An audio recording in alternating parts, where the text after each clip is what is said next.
YouTube channel toppers योद्धा में आपका स्वागत है। आज हम लोग पढ़ेंगे अध्याय फर्स्ट यानी कक्षा 10 का अध्याय फर्स्ट पार्ट 1 है। इसमें जो चैप्टर का नाम है आप लोग का रासायनिक अभिक्रिया एवं समीकरण। ठीक है, इसमें हम लोग पढ़ेंगे और एक बेहतरीन तरीके से इस सीजन होने वाला है हम लोग का। ठीक है, तो पहला पॉइंट आता है रासायनिक अभिक्रिया एवं समीकरण का कि रासायनिक समीकरण क्या होता है, रासायनिक समीकरण किसे कहते हैं। ठीक है, तो रासायनिक समीकरण जानेंगे क्या होता है कि किसी भी रासायनिक अभिक्रिया में, किसी भी रासायनिक अभिक्रिया में भाग लेने वाले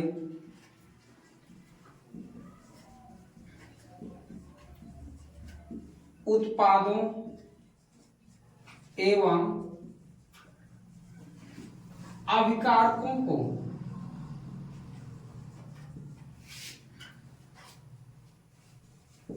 संकेत के रूप में प्रदर्शित करना रासायनिक समीकरण कहलाता है।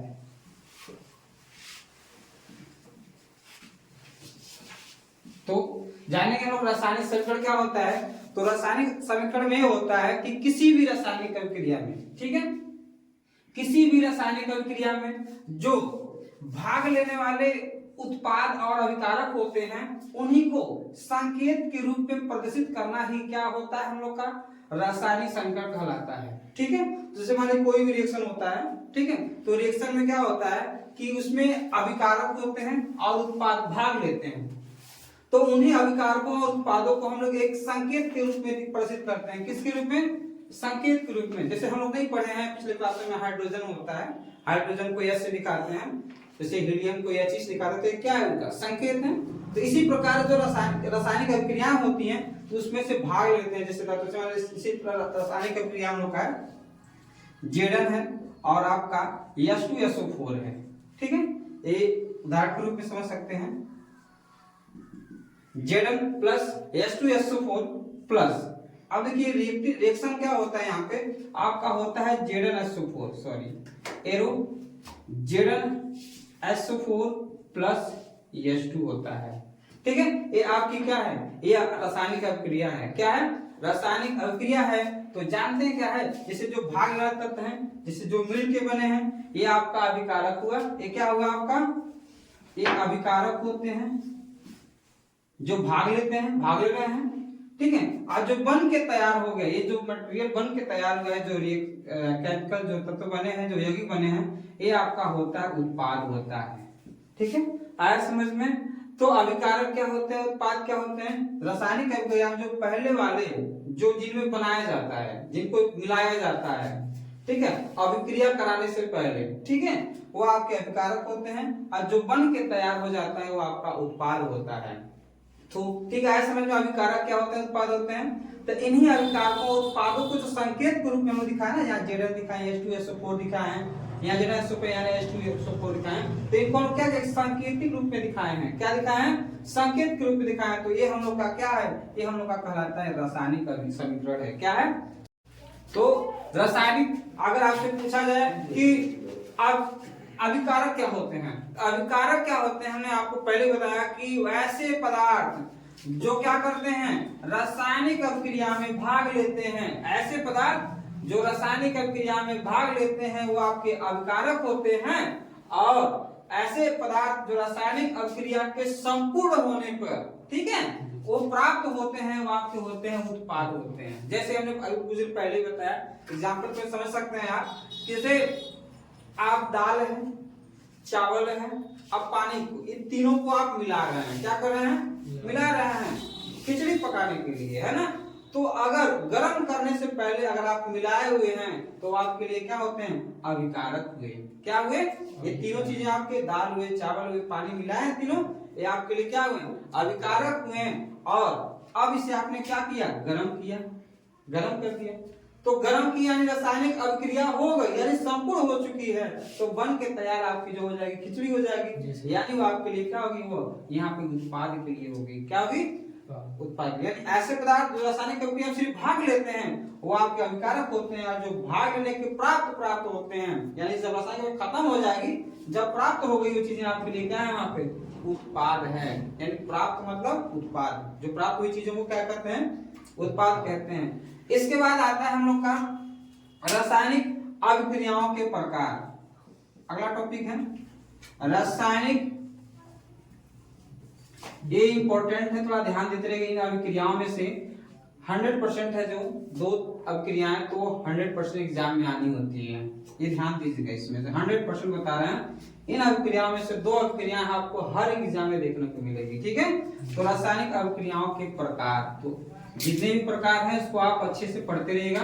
इन अभिक्रियाओं में से हम बता रहे हैं ना कि दो अभिक्रिया आना तय है, ठीक है। जैसे हमारे अभिक्रियाओं के प्रकार में पहला अभिक्रिया आपकी होती है संयोजन अभिक्रिया। रासायनिक अभिक्रियाओं के प्रकार में पहला अभिक्रिया जो है आपकी संयोजन अभिक्रिया है। कौन सी अभिक्रिया, संयोजन अभिक्रिया। पहली अभिक्रिया संयोजन अभिक्रिया होती है। तो संयोजन अभिक्रिया क्या होती है, ऐसी अभिक्रिया कह सकते हैं, ऐसी अभिक्रिया जिनमें दो या दो से, ठीक है, दो या दो से अधिक अभिकारक मिलकर, ठीक है, एकल उत्पाद का निर्माण करते हैं। क्या करते हैं, आप कह सकते हैं कि संयोजन अभिक्रिया क्या होती है। इसमें क्या होता है कि ऐसी अभिक्रिया लिख सकते हैं आप, ऐसी अभिक्रिया जिनमें दो या दो से अधिक, जिनमें दो या दो से अधिक अभिकारक मिलकर एकल उत्पाद का निर्माण करते हैं। एकल उत्पाद का निर्माण करते हैं, वो आपकी कौन सी अभिक्रिया कहलाती है, संयोजन अभिक्रिया कहलाती है। संयोजन अभिक्रिया कहलाती है, ऐसे समझ में। तो पहला अभिक्रिया जो है ये आपका बहुत इंपॉर्टेंट अभिक्रिया है, ये इंपॉर्टेंट अभिक्रिया है। यह सीजन देखा जाए 2024 में आया क्वेश्चन है, ये टॉपिक आया है, ठीक है। तो संयोजन अभिक्रिया क्या होती है, पहला अभिक्रिया जो है हम लोग अभिक्रियाओं के प्रकार का पहला अभिक्रिया जो है हम लोग की वो आपकी संयोजन अभिक्रिया है। तो संयोजन अभिक्रिया क्या होती है कि ऐसी अभिक्रिया जिनमें दो या दो से अधिक, जिनमें दो या दो से अधिक क्या अभिकारक मिलकर एकल उत्पाद का क्या करते हैं, निर्माण करते हैं, वो आपकी कौन सी क्रिया होगी, संयोजन क्रिया होती है। क्या होती है, संयोजन क्रिया होती है। जैसे आप रख सकते हैं कोई भी क्रिया, जैसे मान लीजिए उदाहरण के लिए सील है यानी कार्बन है और ऑक्सीजन के दो रख लीजिए। ये कितने अभिकारक इसमें, एक दो अभिकारक हैं। कितने अभिकारक हैं, एक दो अभिकारक हैं। अब मिला लिए आप, अब निर्माण हुआ क्या, जब ये दोनों मिलेगा तो ये बनाता है CO2, है ना। तो आप क्या क्या है, यानी CO2 यानी एकल उत्पाद, यानी एक उत्पाद का निर्माण हुआ। क्या हुआ, एक उत्पाद का निर्माण हुआ। और अभिकारक कितने थे, दो थे। तो संयोजन अभिक्रिया यही होती है कि जिनमें दो या दो से अधिक क्या करते हैं, जिनमें दो या दो से अधिक अभिकारक मिलकर एकल उत्पाद का निर्माण करते हैं। देखिए दो अभिकारक हैं, एक दो अभिकारक हैं और मिलकर निर्माण क्या किए हैं, एकल उत्पाद का। कौन से उत्पाद का, एकल उत्पाद का निर्माण किए हैं। तो एक कौन सी अभिक्रिया हुई आपकी, संयोजन अभिक्रिया। तो याद हुआ आपको, तैयार हुआ कि संयोजन अभिक्रिया क्या होती है। संयोजन अभिक्रिया वो होती है जिनमें दो या दो से अधिक अभिक्रिया, यानी ऐसी अभिक्रिया जिनमें दो या दो से अधिक क्या हुए, अभिकारक मिलकर एकल उत्पाद का, किसका, एकल उत्पाद का निर्माण करते हैं। एक कौन सी क्रिया कहलाती है आपकी, संयोजन अभिक्रिया कहलाती है। भूलिएगा मत इसको, बहुत इंपॉर्टेंट अभिक्रिया है। ठीक है, इसके बाद इसके बाद हम लोग का है वियोजन अभिक्रिया। कौन सी अभिक्रिया? वियोजन। वियोजन अभिक्रिया।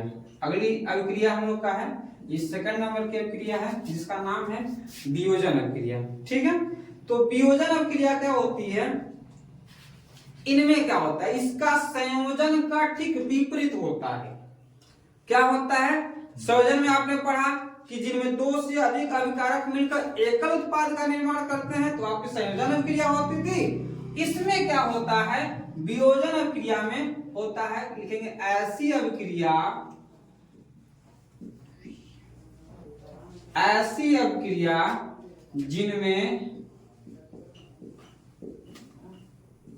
जिनमें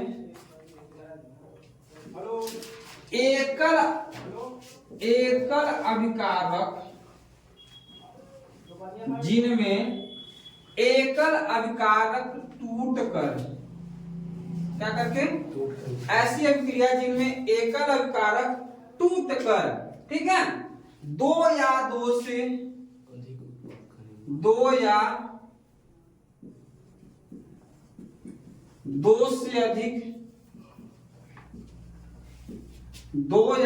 अधिक उत्पाद का निर्माण करता है वियोजन अभिक्रिया कहलाती है। वियोजन अभिक्रिया कहलाता है। ठीक है, तो इसमें क्या है? संयोजन का हमने पढ़ा कि दो से अधिक मिलकर एक निर्माण करते थे, संयोजन हो गए। इसमें वियोजन में इसका ठीक संयोजन का उल्टा ठीक विपरीत होता है, यानी उल्टा। जैसे इसमें क्या हुआ? इसमें आपका एकल अभिकारक है, अभिकारक एक रहेगा जी सर, वह टूट कर दो या दो से अधिक, इसमें क्या होता है? दो या दो से अधिक क्या करता है? यह आपके उत्पाद का निर्माण करता है, तो ये आपका होता है वियोजन अभिक्रिया। जैसे उदाहरण के रूप में समझ जाइए, जैसे उदाहरण के रूप में, जैसे मान लीजिए FeSO4 है, क्या है? 2FeSO4 है। ये क्या है? आपकी एकल अभिकारक है। ये क्या है? अभिकारक एकल है, एकल अभिकारक है। अब ये टूटेगा तो क्या क्या बनाएगा? देख लीजिए, यहाँ पे आपका FeO2 भी बना सकता है। क्या बना सकता है? Fe2O3 बनाता है। क्या बनाता है? Fe2O3 बना सकता है, और एक और बना सकता है SO2 बन सकता है। ठीक है, SO2 बन सकता है, और आपका SO3 बन सकता है, SO3। ये तीन अभिकारक, यानी दो से अधिक उत्पाद नहीं हुए यहाँ पे। देखिए 1 2 3 उत्पाद, यानी वही कह रहा है कि वियोजन में क्या होता है कि ऐसी अभिक्रिया जिनमें एकल अभिकारक टूटकर, कौन सा अभिकारक? एक ही अभिकारक टूटकर दो या दो से अधिक उत्पादों में निर्माण कर लेता है, वह आपकी वियोजन अभिक्रिया होती है। जैसे यहाँ पे देखा आपने, ये आपकी एकल अभिकारक है। क्या है? यहाँ पे आपका एकल अभिकारक है, और ये टूटा हुआ है। जब टूटा तो कितना? Fe2O3 भी बनाया, आपका SO2 भी बनाया, और एक और अभिक्रिया बनाया, आप SO3 बना लिया आपका। तो एक कितने उत्पाद हो गए? 1 2 3 अभिक्रिया, दो से अधिक हुए। ये आपकी कौन सी क्रिया थी? वियोजन अभिक्रिया। ठीक है, आया समझ में? Yes sir. संयोजन पढ़ लिए, वियोजन पढ़ लिए। उसके बाद अगली अभिक्रिया हम लोग की होती है ऊष्माक्षेपी अभिक्रिया होती है। कौन सी अभिक्रिया? ऊष्माक्षेपी अभिक्रिया। सबसे अधिक पूछा जाने वाला क्वेश्चन, सबसे अधिक पूछा जाने वाला ये अभिक्रिया है आपका आज तक का, ऊष्माक्षेपी अभिक्रिया। ठीक है, ऊष्माक्षेपी अभिक्रिया में क्या होता है? सुन लीजिए, ध्यान दीजिए। ऊष्माक्षेपी अभिक्रिया में क्या होता है? इस अभिक्रिया में, यानी इसमें ऐसी अभिक्रिया कह सकते हैं कि वह अभिक्रिया, जैसे वह अभिक्रिया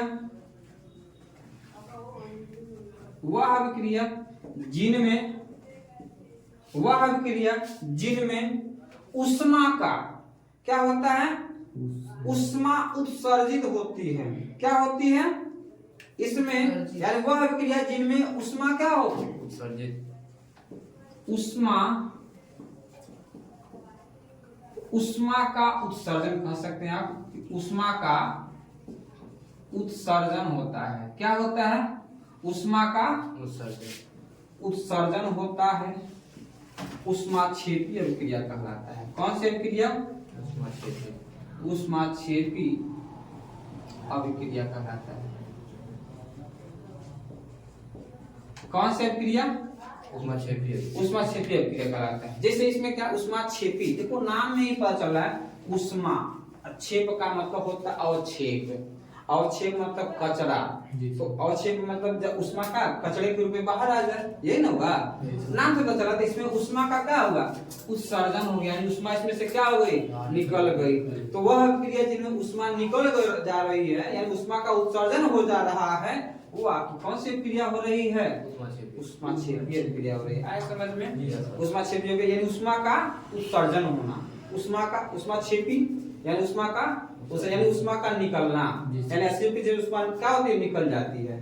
तो कौन सी क्रिया आपकी होती है, वो कौन सी क्रिया होती है आपकी, उष्माक्षेपी। जैसे उदाहरण के समझ सकते हैं आप, जैसे उदाहरण के रूप में समझ सकते हैं आप, जैसे मान लीजिए आप मेथेन ले लीजिए, मेथेन गैस CH4 क्या है आपका, मेथेन गैस है, प्लस इसमें आप ऑक्सीजन रख लीजिए, क्या रख लीजिए, ऑक्सीजन रख लीजिए, ठीक है। तो इसका आप जब रिएक्शन कराएंगे, ठीक है, इसमें आप जब रिएक्शन कराते हैं तो आपको मिलता है CO2 प्लस 2H2O, क्या मिलेगा, 2H2O मिलेगा, और आपका इसमें से कुछ ऊर्जा भी निकलेगी। क्या भी, कुछ ऊर्जा जो होगी इसमें से निर्मुक्त हो जाएगी। क्या भी, उसमें कुछ निकल जाएगी। तो आपको क्या क्या, जैसे मैंने मेथेन लिए हैं और ऑक्सीजन जब लिए हैं, तो यह आपकी क्या एक अभिक्रिया हुई, अभिक्रिया होने वाले इसमें क्या ऊर्जा जो होती है वो निकल गई। तो एक किसका उदाहरण है, आपका उष्माक्षेपी अभिक्रिया का उदाहरण है। आया समझ में, उष्माक्षेपी का क्या होती है, उष्माक्षेपी अभिक्रिया मतलब ही होता है उष्मा का निकलने वाला अभिक्रिया, ठीक। आया समझ में जी सर। तो उष्माक्षेपी अभिक्रिया, ठीक है। तो उष्माक्षेपी अभिक्रिया के बाद हमारा है उष्माशोषी अभिक्रिया। तो हमने उष्माक्षेपी अभिक्रिया में पढ़ा है क्या, कि वह अभिक्रिया जिसमें का उष्मा का क्या होता है, उत्सर्जन होना होता है, ठीक है। वह अभिक्रिया जिसमें उष्मा का उत्सर्जन होना आपका उष्माक्षेपी अभिक्रिया कहलाता है, ठीक है। जैसे मैंने आपको बताया उदाहरण में, जैसे मेथेन गैस है और ऑक्सीजन है, ये दोनों आपस में रिएक्शन किए हैं, इसमें से क्या क्या मिलकर बना है, आपका कार्बन डाइऑक्साइड बना है और जल मिला है, और इसमें साथ साथ आपका ऊर्जा भी मुक्त हुआ है, यानी ऊर्जा का क्या हुआ, इसमें उत्सर्जन हुआ। तो कौन सी अभिक्रिया, उष्माक्षेपी अभिक्रिया। उसके बाद वाला हम लोग का है उष्माशोषी अभिक्रिया है। तो उष्माशोषी अभिक्रिया जो होता है इसका ठीक विपरीत है, उष्माक्षेपी का विपरीत होता है। किसका विपरीत, उष्माक्षेपी का विपरीत होता है। यानी इसमें उष्मा का उत्सर्जन होता था ना, और इसमें उष्मा का अवशोषण होता है, के नाम से उष्माशोषी, यानी उष्मा का शोषण होना, यानी अपने आप में सोखना, समझे। तो उष्माशोषी अभिक्रिया, यानी कह सकते हैं हम लोग वह अभिक्रिया जिनमें उष्मा का अवशोषण होना, क्या होना, अवशोषण होना उष्माशोषी अभिक्रिया कहलाती है। कौन सी अभिक्रिया, उष्माशोषी अभिक्रिया कहलाती है, उष्माशोषी अभिक्रिया कहलाती है। आया समझ में जी सर। तो उष्माशोषी यानी उष्मा का वह अभिक्रिया जिनमें उष्मा का अवशोषण होना, क्या होना, अवशोषण होना, उष्माशोषी अभिक्रिया कहलाती है, ठीक है। जैसे उदाहरण के रूप में आप समझ सकते हैं, उदाहरण के रूप में जैसे मान लीजिए H2 है, उदाहरण के रूप में H2 है अब प्लस I2 है, यानी H2 में तो हाइड्रोजन अणु है, यहाँ पे आपका आयरन अणु है, आप प्लस इसमें ऊर्जा भी है, ठीक है।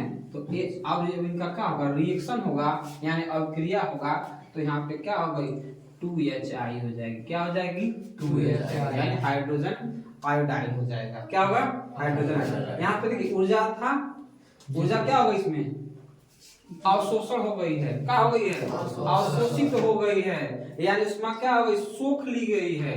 ठीक है, तो यानी जब सोख ली गई है यानी अवशोषित हो गई है, तो कौन सी अभिक्रिया, उष्माशोषीय अभिक्रिया। कौन सी अभिक्रिया, उष्माशोषीय अभिक्रिया। तो समझ गए आप, उष्माशोषीय अभिक्रिया क्या आती है, वह अभिक्रिया जिसमें उष्मा का क्या हो, अवशोषण होना होता है, वही आपकी कहलाती है उष्माशोषीय अभिक्रिया कहलाती है। आया समझ में, H2 है प्लस I2 है और ऊर्जा भी है साथ में। ठीक है, जब आपने रिएक्शन किया है तो इसमें 2HI हुआ है और ऊर्जा क्या हो गई, सॉरी उष्मा, ऊर्जा क्या हो गई, उष्मा के रूप में अवशोषित हो गई। ठीक है, तो विस्थापन अभिक्रिया, इसके बाद की अभिक्रिया जो है हम लोग की उष्माक्षेपीय अभिक्रिया, सॉरी उष्माशोषीय अभिक्रिया के बाद की अभिक्रिया है विस्थापन अभिक्रिया।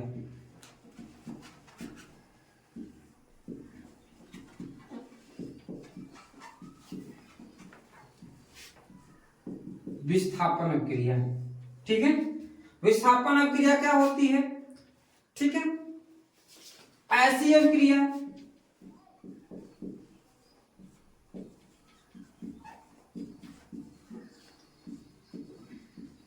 ऐसी अभिक्रिया, ठीक है, जिनमें किसी यौगिक के अणु, ठीक है, ध्यान से देखिए, ऐसी अभिक्रिया जिनमें किसी यौगिक के अणु, जिनमें किसी यौगिक के अणु किसी एक परमाणु से, किसी एक परमाणु से, उसको रुकना आनंद, ठीक। उष्माशोषीय अभिक्रिया के बाद है हम लोग का विस्थापन अभिक्रिया। विस्थापन अभिक्रिया या इसको एक और क्या कहते हैं, प्रतिस्थापन भी कहते हैं। प्रतिस्थापन, प्रतिस्थापन अभिक्रिया या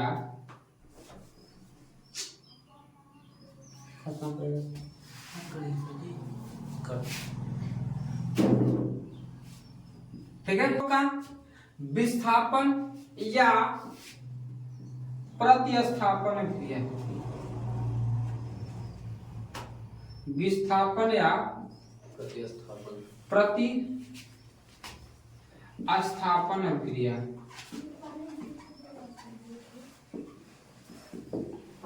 ठीक है, तो इसमें हम लोग जानेंगे कि विस्थापन या प्रतिस्थापन अभिक्रिया होती क्या है।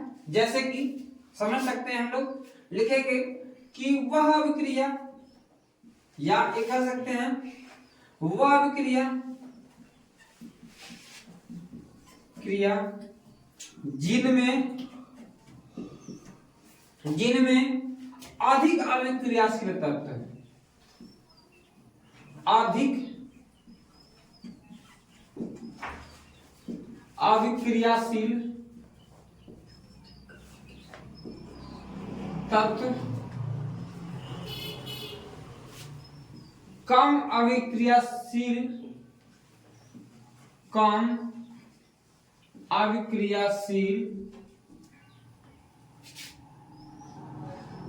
तत्व को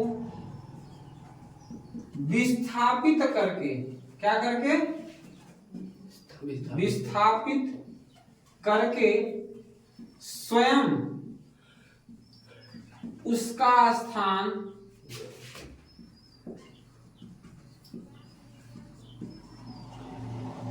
ग्रहण कर लेता है,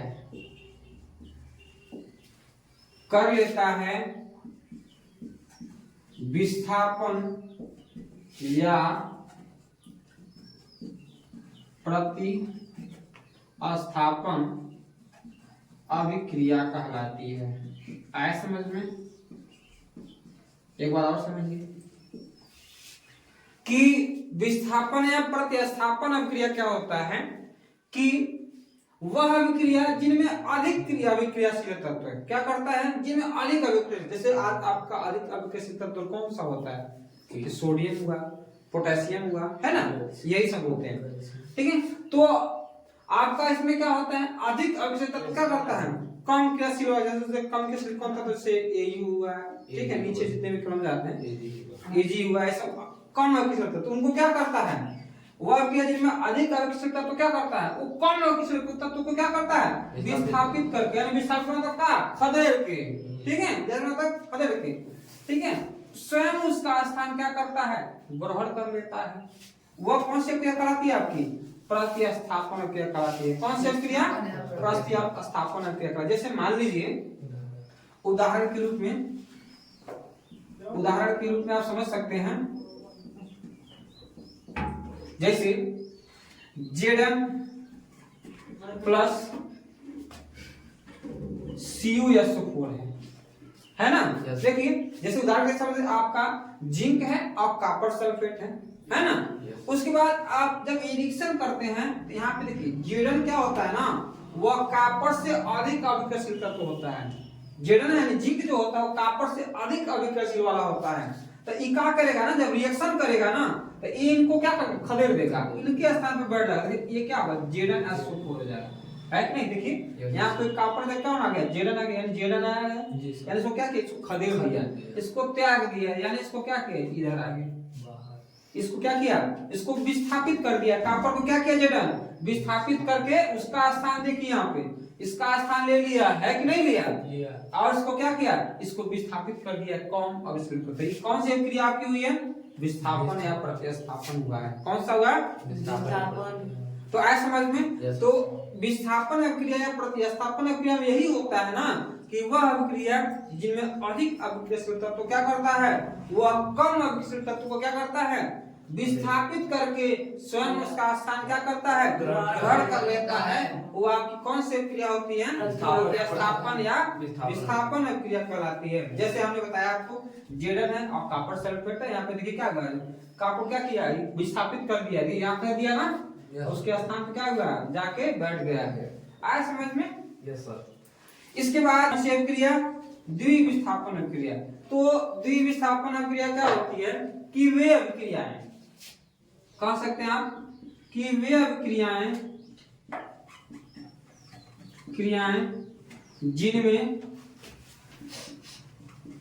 जिनमें ठीक है अभिकारकों के बीच, किसके बीच, अभिकारकों के बीच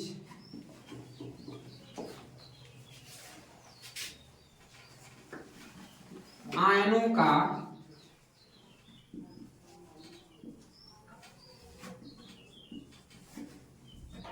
का आदान प्रदान होता है। आदान प्रदान होता है, वो कौन सी क्रिया कहलाती है आपकी, द्विविस्थापन अभिक्रिया कहलाती है। द्विविस्थापन अभिक्रिया कहलाती है।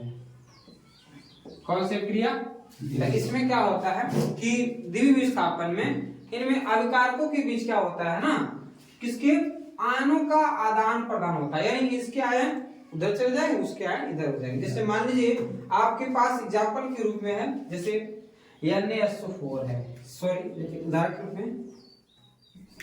के रूप में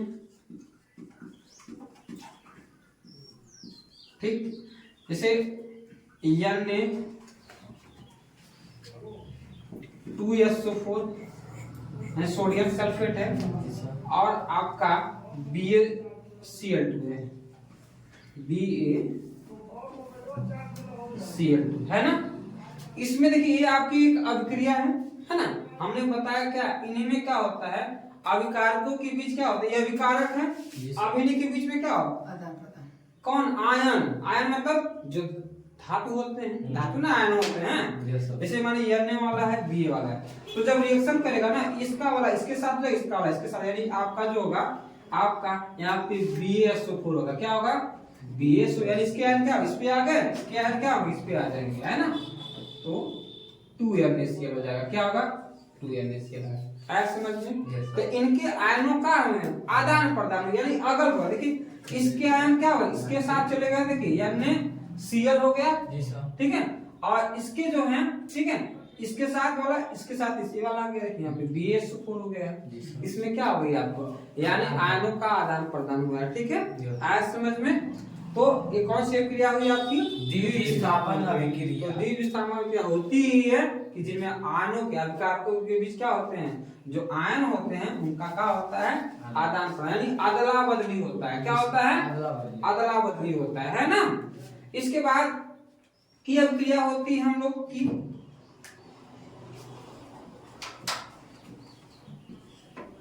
उपचयन अभिक्रिया। देखो द्विविस्थापन अभिक्रिया पढ़ ली हम लोग, द्विविस्थापन अभिक्रिया के बाद आता है हम लोग का उपचयन अभिक्रिया आता है, क्या आता है, उपचयन अभिक्रिया। तो उपचयन अभिक्रिया क्या होता है कि ऐसी अभिक्रिया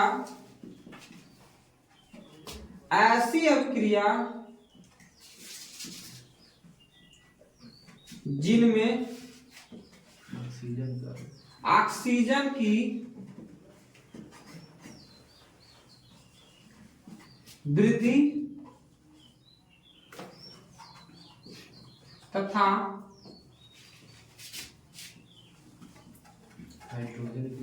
हाइड्रोजन का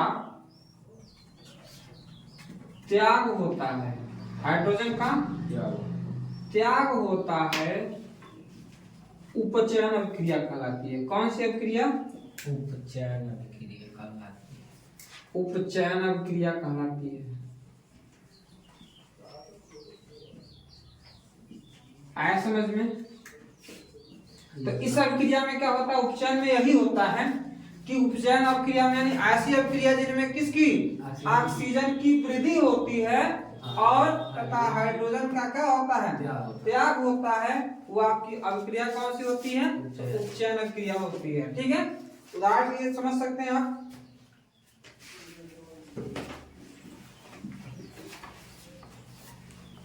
उदाहरण के रूप में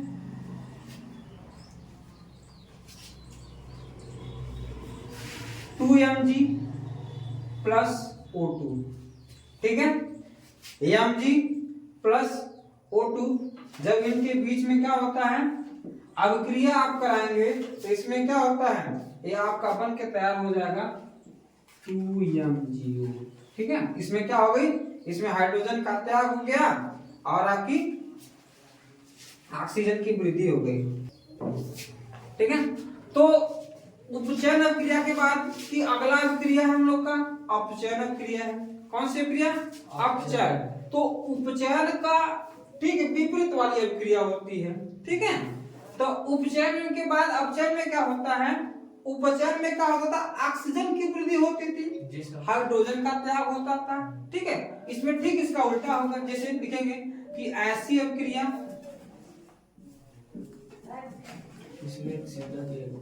ऐसी अभिक्रिया जिनमें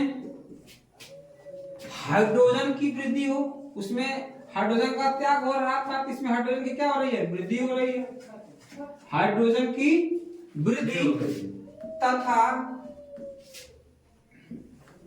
ऑक्सीजन का त्याग होता है, त्याग होता है, अपचयन अभिक्रिया कहलाता है। कौन सी अभिक्रिया, अपचयन अभिक्रिया। आया समझ में, यस सर, अपचयन अभिक्रिया कहलाती है, ठीक है। उपचयन में ऑक्सीजन की वृद्धि, हाइड्रोजन का त्याग होता था, इसमें ठीक उसका उल्टा होता है, इसमें हाइड्रोजन की वृद्धि होती है और ऑक्सीजन का त्याग होता है। तो कौन सी अभिक्रिया, अपचयन अभिक्रिया। कौन सी अभिक्रिया, अपचयन अभिक्रिया। जैसे उदाहरण के लिए मैं समझ, कॉपर ऑक्साइड और प्लस हाइड्रोजन को अभिक्रिया, ठीक है।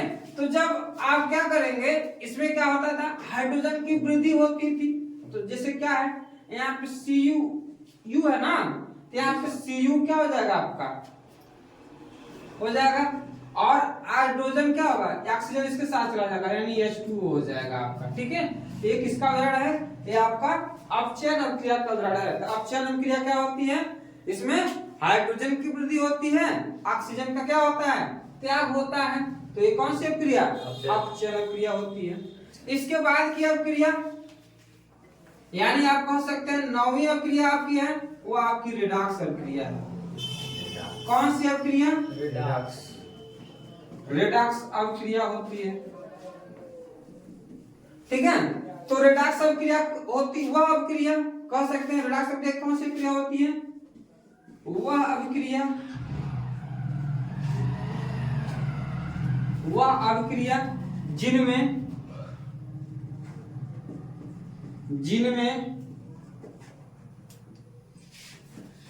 उपचयन तथा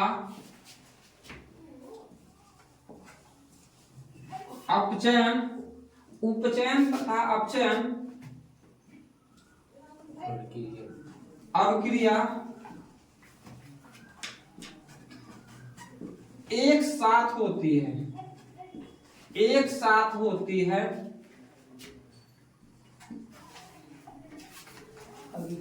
रेडॉक्स अभिक्रिया कहलाती है। कौन सी अभिक्रिया, रेडॉक्स अपक्रिया, रेडॉक्स अभिक्रिया कहलाती है। आया समझ में। तो रेडॉक्स अभिक्रिया क्या होती है कि वह अभिक्रिया जिनमें का उपचयन तथा अपचयन अभिक्रिया दोनों क्या होती है, दोनों एक साथ होती है। ठीक है, आप लिख सकते हैं यहाँ पे दोनों एक साथ होती है। क्या होती है, दोनों एक साथ, दोनों एक साथ होती है। वो आपकी कौन सी क्रिया हो जाती है, रेडॉक्स क्रिया हो जाती है। कौन सी क्रिया, रेडॉक्स क्रिया। आया समझ में। रेडॉक्स क्रिया अपचयन उपचयन दोनों एक साथ होती है, तो कौन सी क्रिया, रेडॉक्स सकते हैं आप उदाहरण के रूप में, जैसे Cu रख सकते हैं आप। तो रेडॉक्स अभिक्रिया में हमने पढ़ा कि वह अभिक्रिया जिनमें अपचयन तथा उपचयन दोनों क्रिया क्या होती हैं, एक साथ होती हैं, और आपकी कौन सी क्रिया, रेडॉक्स अभिक्रिया होती है। इसके बाद हम लोग जानेंगे कि दैनिक जीवन में अपचयन अभिक्रियाओं के प्रभाव क्या होते हैं। जैसे पहला हेडिंग है हम लोग का संक्षारण। क्या होता है, संक्षारण। तो संक्षारण क्या होता है कि जब कोई धातु, ठीक है, जब कोई धातु नम वायु के संपर्क में आ जाती है तब उसके ऊपरी परत का क्षरण होने लगता है, क्षरण होने लगता है। तो यह क्रिया संक्षारण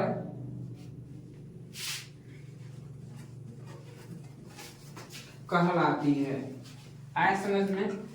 ठीक है, संक्षारण क्या होती है कि जब कोई धातु किसी नम वायु या नम वायु के संपर्क में आ जाती है तो उसके ऊपर की जो परत होती है ना, यानी उसकी ऊपरी परत जो होती है उसका क्या होता है, क्षरण होने लगता है, नष्ट होने लगता है। क्या होने लगता है, नष्ट होने लगता है। तो यही क्रिया क्या कहलाती है, संक्षारण कहलाती है। क्या कहलाती है, संक्षारण। जैसे उदाहरण के रूप में आप समझ सकते हैं, उदाहरण के रूप में समझ सकते हैं, लोहे पर जंग लगना, जंग लगना, ठीक है। चांदी पर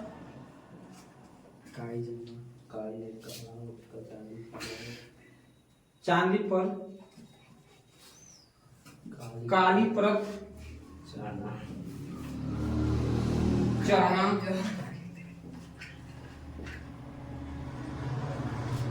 आदि।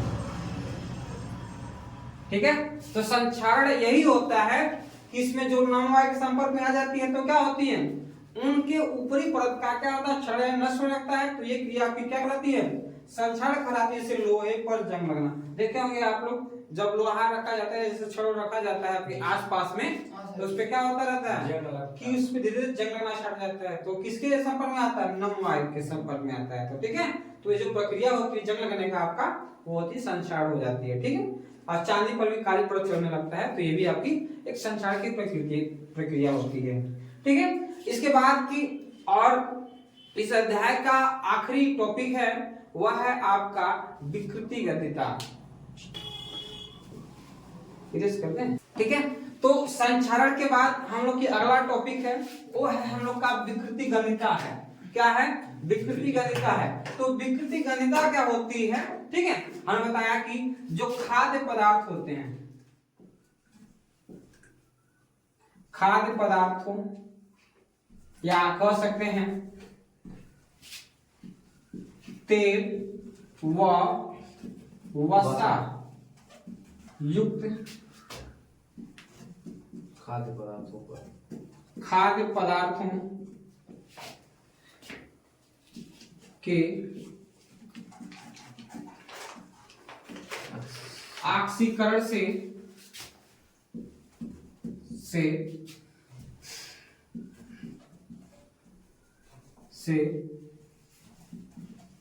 खाद्य पदार्थ का स्वाद तथा रंग बदल जाना विकृति गंधिता कहलाती है। क्या कहलाती है? विकृति गंधिता कहलाती है। यानी कह सकते हैं आप जो तेल और वसा युक्त तो खाद्य पदार्थ होते हैं ना, तो उनमें ऑक्सीकरण होने लगता है, यानी मंद ऑक्सीकरण होने लगता है। क्या मतलब? मंद ऑक्सीकरण से उनका खाद्य पदार्थ का क्या होता है? स्वाद तथा रंग क्या होता है? बदल जाता है। और जब खाद्य बदल जाता है खाद्य पदार्थों का, वही आपकी क्या होती है? विकृति गंधिता होती है। क्या होती है? पानी तथा पनीर को खुला रखने पर